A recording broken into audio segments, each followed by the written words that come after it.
सभी देशवासियों को नमो बुद्धाय, जय भीम, जय संविधान। साथियों, आज के इस वीडियो में हम बेहद ही महत्वपूर्ण टॉपिक पे चर्चा करेंगे। महत्वपूर्ण इसलिए हो जाता है क्योंकि इस समय साथियों एक सांसद है आरजेडी का, जिसका नाम है मनोज झा, जो हमारे राज्यसभा सदन का सदस्य है। वो साथियों राज्यसभा में जो है कॉलेजियम सिस्टम पर कुछ सवाल खड़ा कर दिए, और सवाल इस प्रकार से कि पूरा कॉलेजियम सिस्टम का पूरा जो है धज्जियां उड़ा दिया है। कॉलेजियम सिस्टम का पूरा दोगलापन, कॉलेजियम सिस्टम किस प्रकार से जातिवाद करता है, कॉलेजियम सिस्टम किस प्रकार से लिंग के आधार पर भेदभाव करता है, इस पर साथियों को सवाल खड़ा किए हैं और पोल खोल दिया है। और ये सारे कुछ सवाल करते हुए जो है भाजपा सरकार को पूरी तरीके से घेर लिया है, और विशेषकर भाजपा का जो केंद्रीय मंत्री है, कानून मंत्री है अर्जुन राम मेघवाल, उनको घेर लिया है। अब साथियों ये जब सवाल खड़ा किए गए तब जो है केंद्रीय मंत्री जो है अर्जुन राम मेघवाल, कानून मंत्री, उन्हें अब सफाई में जो है एक लेटर रिलीज करना पड़ा है। और उस लेटर में साथियों कॉलेजियम सिस्टम ने जिस प्रकार से अपना हरकत किए हैं, जातिवाद किए हैं, उसका साथियों पूरा एक डाटा ऐसा प्रस्तुत किया है जो पूरा चौंकाने वाला है। साथियों किस जाति के कितने जज हैं, आज की इस वीडियो में साथियों आपको बताऊंगा। और मैं ये नहीं बता रहा हूं, ये डाटा साथियों खुद जो है कानून मंत्री जी ने दिया है, जो आपको चौंकाने वाला, आपको चौंक जाएंगे ये सब देख के डाटा। अभी साथियों आज के इस वीडियो में हम सब कुछ बताएंगे। और कॉलेजियम सिस्टम ने जो जातिवाद किया है, जो नेशनल क्राइम रिकॉर्ड ब्यूरो ने जो बताया है, अभी तक कितने एससी एसटी समुदाय के लोगों को न्याय मिला है, न्यायपालिका ने दिया है, किस प्रकार से एससी एसटी समुदाय के लोगों के साथ जो है दुर्व्यवहार करता है कॉलेजियम, और स्वर्णों को किस प्रकार से प्रोटेक्शन देता है ये कॉलेजियम, अभी बताएंगे, सब कुछ बताएंगे। बस मेरा छोटा सा अपील है, इस वीडियो को शुरू से अंत तक जरूर देखें। वीडियो अच्छा लगे तो लाइक करें, चैनल पहली बार चैनल को सब्सक्राइब कर लीजिएगा, बेल आइकन प्रेस करिएगा ताकि जब भी वीडियो अपलोड करूं आपके पास नोटिफिकेशन पहुंचता रहे। जब साथियों आरजेडी का सांसद, जब आरजेडी का जो है सांसद, आरजेडी का जब सांसद एमपी जो है मेंबर ऑफ पार्लियामेंट है, जब मनोज झा के द्वारा सवाल किए गए, सवाल पूछा गया राज्यसभा सदन में, सवाल यह था कि कॉलेजियम के वजह से जो है इस देश में जो एससी एसटी ओबीसी समुदाय के जो लोग हैं और जो महिलाएं हैं, उनको महिलाओं की भागीदारी, एससी एसटी ओबीसी की भागीदारी कई सालों से जजों की नियुक्ति में उसकी भागीदारी पूरा शून्य होती चली जा रही है। यानी हाई कोर्ट ना सुप्रीम कोर्ट का जज बन ही नहीं पा रहा है एससी एसटी लोग, ओबीसी के लोग, और महिलाएं की तो भागीदारी बिल्कुल भी नहीं है, 1% भी नहीं है जजों की नियुक्ति में। यह साथियों चिंता जाता है कि ये कॉलेजियम क्या कर रहा है। सब कॉलेजियम के तहत जो है सिर्फ हाई कोर्ट में, सुप्रीम कोर्ट, पूरा निचली अदालत से लेकर ऊपरी अदालत तक हर जगह पर सिर्फ ब्राह्मण ही ब्राह्मण, स्वर्ण ही स्वर्ण। एससी एसटी कहां जाएंगे? क्या ये जज बनने के लायक नहीं है? गंभीर गंभीर साथियों सवाल खड़ा किए। अब ये सवाल जब खड़ा किए तब जो है जो कानून मंत्री है वर्तमान समय का, साथियों जानते होंगे आप लोग, कानून मंत्री कौन है? अर्जुन राम मेघवाल। अर्जुन राम मेघवाल ने साथियों जो है इस पर एक लेटर रिलीज करके जो डाटा प्रस्तुत किया। लेटर में साथियों चौंकाने वाला है। अर्जुन राम मेघवाल जी ने कहा कि 2018 से अभी तक हाईकोर्ट में जो है जजों की जो नियुक्ति हुआ है वो हुआ है 715 जजों का नियुक्ति हुआ है। और ये जो 715 जो जज का नियुक्ति हुआ है हाईकोर्ट में, उसमें से 78% जो है स्वर्ण जाति के लोग हैं, जनरल लोग हैं। 78% कौन है? स्वर्ण जाति के लोग, ब्राह्मण लोग हैं। इसके बाद साथियों इस डेटा में बताया गया शेड्यूल कास्ट की जो जज है वो मात्र जो है 5% है, शेड्यूल कास्ट के जज। इसके बाद साथियों ओबीसी का डेटा बताया, ओबीसी का जो जज है वो 12% जज है। 78% सिर्फ जज कौन है? तो सिर्फ स्वर्ण ही है, ब्राह्मण ही है। ये साथियों अभी कानून मंत्री जो है उन्होंने डेटा दिया। आपको मैं थोड़ा प्राचीन की तरफ लेके चलता हूं। प्राचीन काल में पश्चिम बंगाल के बारे में जरूर सुने होंगे। पश्चिम बंगाल के जो कोर्ट थे, उस कोलकाता कोर्ट में साथियों जज बनने का अधिकार सिर्फ जो है ब्राह्मणों को था।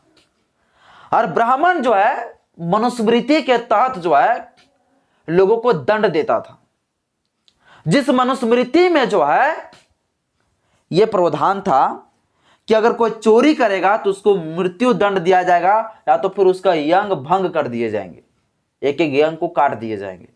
गाली देता है तो ऐसे में जीभ काट लिया जाए, गाली देता है तो जीभ काट लिया जाए। ये नियम बना कर रखा था कलकत्ता कोर्ट में मनुस्मृति के तहत।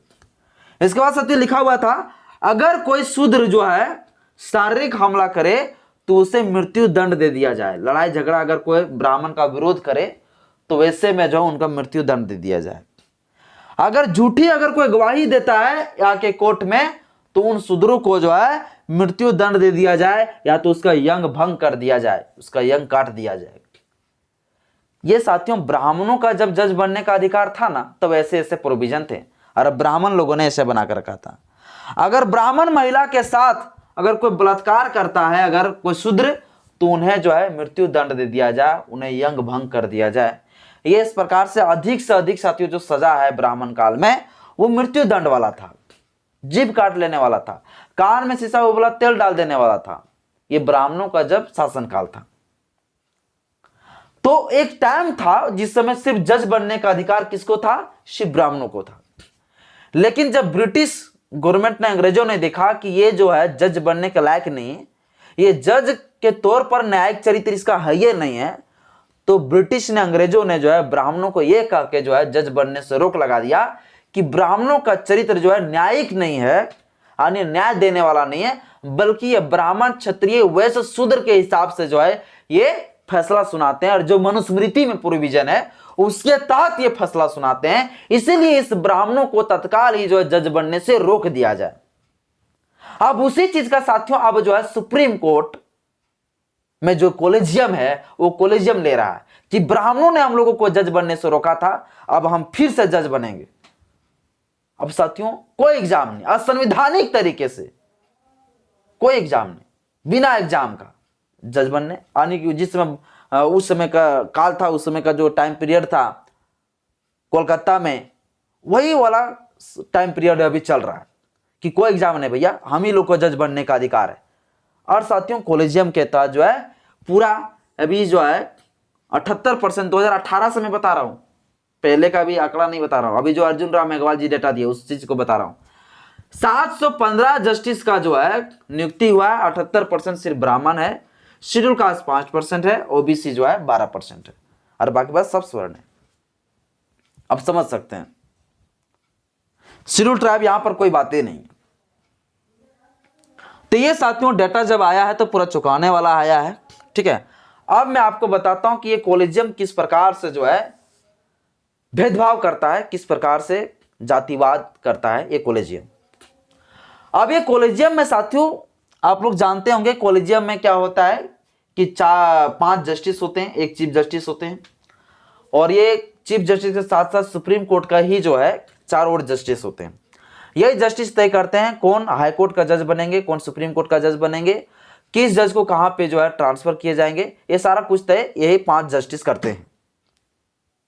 जो कॉलेजियम सिस्टम क्या है, कैसे काम करता है, इसके ऊपर हम ऑलरेडी वीडियो बना चुके हैं परसों, वो वीडियो का डिस्क्रिप्शन नीचे लिंक दे दूंगा, वहां पे आप लोग जाके देख सकते हैं। अभी हम बताएंगे कि ये कॉलेजियम सिस्टम किस प्रकार से जातिवाद करता है। साथियों 2020 का जो है एक मामला है, 2020 में जो है एक न्यूज एंकर है, न्यूज एंकर का नाम है अर्नब गोस्वामी, सुने होंगे नाम अर्नब गोस्वामी, अर्नब गोस्वामी, शायद इसी तरह से इसका नाम लिखाता है, पता नहीं, गोस्वामी अर्नब गोस्वामी, जो एकदम दलाल मीडिया है, दलाल मीडियागिरी करते हैं, ये एंकर है, एकदम मोदी जी का एकदम अंधभक्त है। इस अर्नब गोस्वामी जो है, स्वामी को साथियों 2020 में गिरफ्तार कर लिया जाता है। गिरफ्तार इसलिए किया जाता है क्योंकि अर्नब गोस्वामी जो है एक व्यक्ति को जो है आत्महत्या करने के लिए जो है उकसाता है, इस आरोप में जो है इसे गिरफ्तार किया जाता है। और जब इसको गिरफ्तार किए जाते हैं, इसके बाद साथियों इसे जो है तुरंत ही जो है जमानत मिल जाता है, जमानत मिल जाता है। पहले हाई कोर्ट में जब ये पिटीशन लगाते हैं तो वहां से नहीं मिलता है। और सुप्रीम कोर्ट जैसे ही जाते हैं उसे जो है जमानत मिल जाता है। इसे 5 नवंबर को गिरफ्तार किए गए और 11 नवंबर को जो है इसे जमानत मिल जाता है सुप्रीम कोर्ट से। वो भी उस दिन जमानत मिल जाता है जिस दिन दीपावली था। सब कुछ काम छोड़ छाड़ के जो है इनको दे दिया जमानत। तो देखिए यहां जातिवाद, वहीं पे अभी मैं डाटा और बताऊंगा, अभी नाम बताऊंगा, उनको अभी तक क्यों नहीं मिल पा रहा है, उनको मिलना चाहिए। तो अर्नब गोस्वामी जो मनुवादी है, जो ब्राह्मण है, जो मोदी का अंधभक्ति करता है, इसलिए इसे तुरंत जो है जमानत मिल गया, वो भी गंभीर आरोप में। पैसा वाला है, इसको कॉलेजियम ने तुरंत न्याय दिया। अब साथियों आप नाम सुनिए। और केरल का साथियों एक पत्रकार है, पत्रकार का नाम है कपन, सिद्दीक कपन, लिख कपन। ये साथियों पत्रकार, ये पत्रकार आप लोग उत्तर प्रदेश सामूहिक बलात्कार हुए थे दलित महिला के साथ, दलित लड़की के साथ। और ये पत्रकार महोदय जो है उसी चीज को कवर करने के लिए उत्तर प्रदेश आ रहे थे, लेकिन पुलिस ने उसे जो है आतंकवादी घोषित करके उसे जेल में डाल दिया। उसे जमानत नहीं मिला। एक अर्नब गोस्वामी जिन्हें मात्र 7 दिन में 6 दिन में न्याय मिल गया, जमानत मिल गया, और वही एक पत्रकार केरल का जो सिर्फ उनका गुनाह यह था कि वो दलित का आवाज उठाने जा रहे थे, सिर्फ यही गुनाह था, और उन्हें जो है आतंकवाद घोषित करके उसे जेल में डाल दिया गया।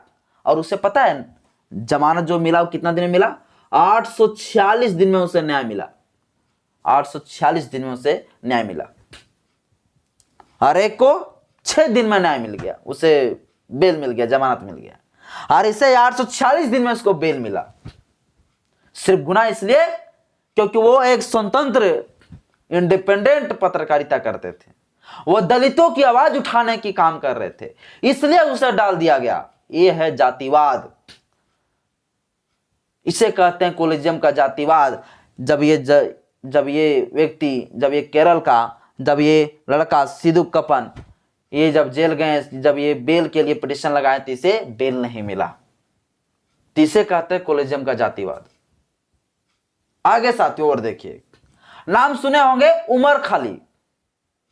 उमर खली जो जेएनयू के छात्र हैं, जो अभी तक वो जेल में बंद है सिर्फ इसलिए क्योंकि वो छोटी जाति से हैं, उन्हें न्याय नहीं मिलेगा। बड़ी जाति का रहते तो उसको न्याय मिल जाता। तो किस प्रकार से जातिवाद करता है, एक स्टूडेंट को भी ये लोग नहीं छोड़ते हैं। ये कॉलेजियम ब्राह्मण को बड़ी जाति मिल जाता। अब देखिए साथियों, एक और सुने होंगे नाम स्टेन स्वामी, नाम तो सुने ही होंगे स्टेन स्वामी, जिसका काम क्या थे, ये क्या काम करते थे? समाज को जागरूक करने काम करते थे। ये आदिवासियों को हितों की रक्षा के लिए जो है ये काम करते थे, आदिवासियों के अधिकारों के लिए लड़ाई लड़ते थे। लेकिन स्टेन स्वामी जो बुजुर्ग व्यक्ति, उन्हें जेल में डाल दिया गया, उन्हें जमानत नहीं मिला, उनका मृत्यु या उसको हत्या कर दिया गया जेल के भीतर ही। यह है कॉलेजियम सिस्टम का जातिवाद, कॉलेजियम प्रणाली का जातिवाद। और समझिए साथियों, सुप्रीम कोर्ट कई बार जो है जजमेंट दे चुका है कि रिजर्वेशन जो है, आरक्षण जो है, वो आरक्षण 50% से अधिक नहीं होना चाहिए, और 50% से अधिक अगर रिजर्वेशन होगा तो यह असंवैधानिक माना जाएगा, ये गलत है। लेकिन वही सुप्रीम कोर्ट जब ईडब्ल्यूएस रिजर्वेशन आता है, जब मोदी जी ईडब्ल्यूएस रिजर्वेशन लेकर आता है, जब 10% आर्थिक के आधार पर ब्राह्मणों को रिजर्वेशन देता है, तो सुप्रीम कोर्ट जो है, ये कॉलेजियम जो है चुप्पी मार लेता है, कुछ नहीं बोलता है, बोलता है नहीं ईडब्ल्यूएस रिजर्वेशन सही है 10%, चुप्पी मार लेता है। क्यों नहीं बोलता है? यह है जातिवाद कॉलेजियम सिस्टम का, कॉलेजियम प्रणाली का। और यही सुप्रीम कोर्ट कहता है कि नहीं नहीं नहीं, ये रिजर्वेशन जो है ज्यादा होना ही नहीं चाहिए, 50% से अधिक। तो ये ईडब्ल्यूएस रिजर्वेशन कहां से आ गया 10%? ये क्या गैर संवैधानिक नहीं है? जो संविधान में सीधे तौर से कहा गया है कि जाति के आधार पर, लिंग के आधार पर, या तो फिर पिछड़ा हुआ जो क्षेत्र हो, जन्म स्थान के आधार पर रिजर्वेशन दिया जाएगा। लेकिन ये ईडब्ल्यूएस आर्थिक आधार पर दे दिया गया है। इसका उल्लंघन हुआ, लेकिन सुप्रीम कोर्ट चुप्पी मार लिया, कोलिजियम चुप्पी मार लिया, कुछ नहीं बोला, कुछ नहीं किया। तो इसको कहते हैं कोलिजियम का जातिवाद। लाखों करोड़ों नागरिकों को जो है एक न्याय का जो है उम्मीद रहता है सुप्रीम कोर्ट, हाई कोर्ट से कि मुझे न्याय मिलेगा। न्याय संगत का जो है सपना देखते हैं कि सबके लिए न्याय एक जैसा होगा और जज साहब जो है ना सही और गलत देख के फैसला देंगे, लेकिन नहीं, जाति को देखकर न्याय देंगे, जाति को देखकर फैसला देते हैं सुप्रीम कोर्ट। अब साथियों और देखिए ये इसका कोलिजियम का खामियां। जेल मैनुअल साथियों, जेल के भीतर जो है एक बना रहता है जेल मैनुअल, खाना वाना बनाने के लिए काम करने का जो है एक बना रहता है सिस्टम, रूल, पॉलिसी है। और उस पॉलिसी में साथियों लोगों को जेल के भीतर जो काम करना, जो कैटेगरी बांटा रहता है कि किस किस लोगों को क्या क्या काम रहेगा, उसमें साथियों जो छोटी जाति के जो लोग थे उनको गटर बाथरूम साफ करने के लिए जो है उन्हें रखा गया था जेल में। जो जेल में जो कैदी शेड्यूल कास्ट का है, शेड्यूल ट्राइब का है, उन लोगों को जो है कास्ट बेस पर जो है तय किया गया था कि छोटी जाति के लोग बाथरूम प्रेस करेगा, बड़ी जाति के लोग खाना बनाएंगे। इस प्रकार से कैटेगराइजेशन किया गया था, जो अभी 2024 में साथियों जो अभी बंद किया गया है। तो ये है कास्टिज्म कोलिजियम का। और साथियों देखिए इसका कास्टिज्म आगे मैं बताता हूं। नेशनल क्राइम रिकॉर्ड ब्यूरो के द्वारा साथियों, नेशनल क्राइम रिकॉर्ड ब्यूरो के द्वारा NCRB, national crime record bureau के द्वारा साथियों 2022 का मैं रिकॉर्ड में बता रहा हूं, 2022 में जो डेटा आया है NCRB का, उस NCRB ने साथियों डेटा में बताया कि 5,34 कैदी कुल कैद है जेल में, जिसमें जो है 5 लाख मोटा मोटी मान के चलते हैं, 5 लाख, जिसमें जो है 4,22,916 कैदी ऐसे हैं, 4 लाख लगभग, जो विचाराधीन है, यानी विचार करके जो है उसे जमानत दिया जा सकता है, उसे छोड़ा जा सकता है, लेकिन उसे नहीं छोड़ा गया है। जिस 4 लाख में से जो है लगभग 65%, 4 लाख जो है, ये जो 4 लाख है, इस 4 लाख में से लगभग जो है 65% शेड्यूल कास्ट का है, शेड्यूल ट्राइब का जो है कैदी है। इसलिए इसे जो है विचार करके बेल नहीं दिया जा रहा, क्योंकि शेड्यूल कास्ट का है। अगर ये बड़ी जाति के लोग रहते हैं तो इन्हें जो है कोलिजियम न्याय दे देता। 65% जो है कैदी जो है वो शेड्यूल कास्ट, शेड्यूल ट्राइब से, लेकिन उन्हें जो है न्याय नहीं दे रहा है, उसे जो है विचार करके उसे बेल नहीं दे रहा है। सालों भर से जो है पड़े हुए हैं कचड़े की तरह जेल में, उसे बेल नहीं दे रहा है, क्योंकि वो छोटी जाति से है भाई।